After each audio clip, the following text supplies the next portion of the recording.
Imagine a midfielder who can receive the ball under pressure, a midfielder who's able, composed enough to play long passes, composed enough to receive the ball deeper and look to thread passes over the top, like an Enzo Fernandez, and also a midfielder who looks to try and switch play, similar to what Moises Caicedo does.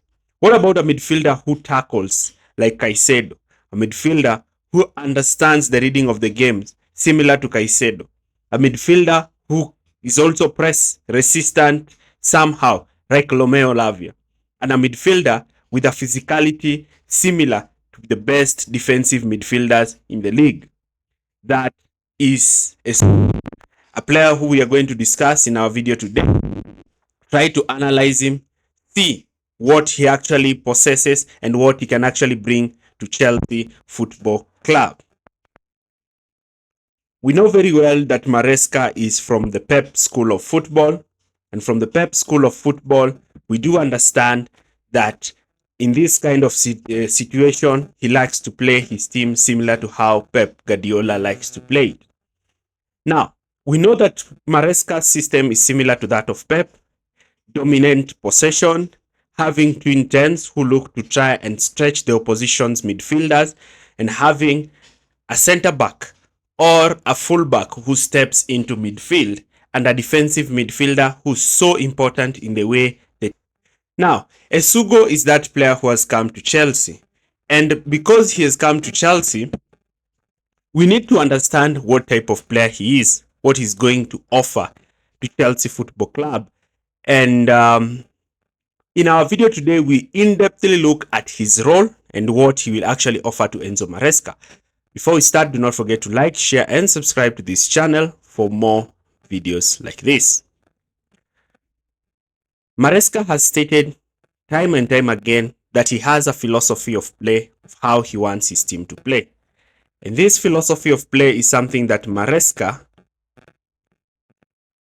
really understands, that it's so serious that he has to do all he can to ensure that his team are able to adapt to this system. They're able to play to this system. And one of the key players in this system is the holding midfielder, because he's the metronome. He is the player in which the team moves.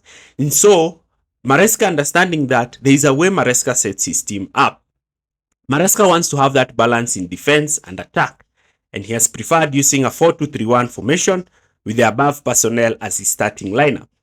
Each role of each player in this system is clearly defined, in that you know very well that each player in this system has a clear role. The wide players will play wide and look to hug the touchline, while the players inside will be looking to try and occupy the half space positions. And when this kind of structure is created, Maresca wants to have that structured attacking setup. Now, that structured attacking setup wants to outnumber the opposition's backline with as many as 5 players. Alternatively, we have a back three and 2 holding midfielders where the defensive midfielder plays. Now, Maresca has had one of the best midfields. Players such as Caicedo, players such as Fernandez, and players such as Lavia.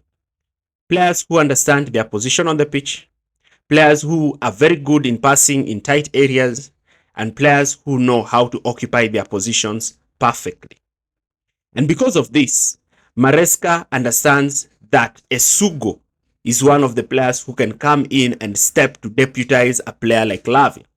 Lavia is that tempo controller in Chelsea. He's the player who's the most press resistant, the player who has the best touches, and the player who can sit and actually look to receive the ball under pressure.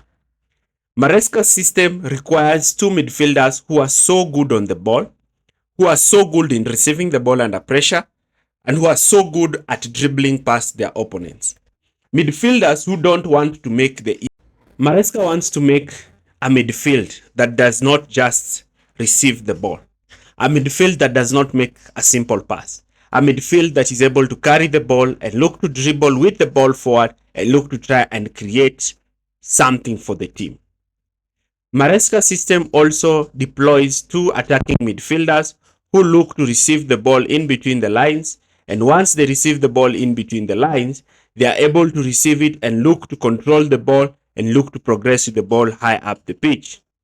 And because of this, Maresca also wants his midfielder to be so aggressive in winning the ball back in higher areas of the pitch, because Maresca wants to deny the opposition any time and space on the ball, any opportunity to counter. The 3-2 structure that Maresca wants is his rest defense. These are the players who will sit deep and defend the ball, allowing players such as Palma, Fernandez, and the wingers to thrive with little defensive responsibility on them. Carefully scrutinize this like a more of attacking while defending kind of approach, similar to what Pep Guardiola has established his Manchester City side. Essugo's role will be to play in this pivot.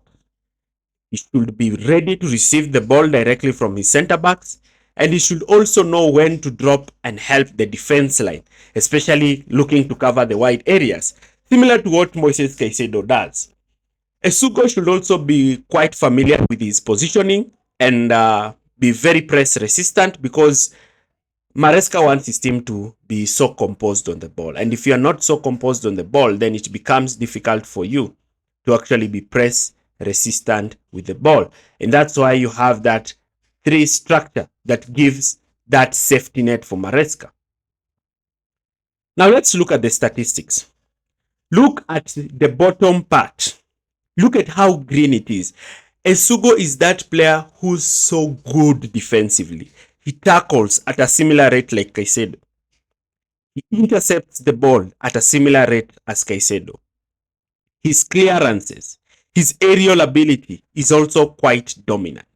And when you have a player who's so dominant like this in that midfield, then just know that you're going to have one of the best midfielders in the team.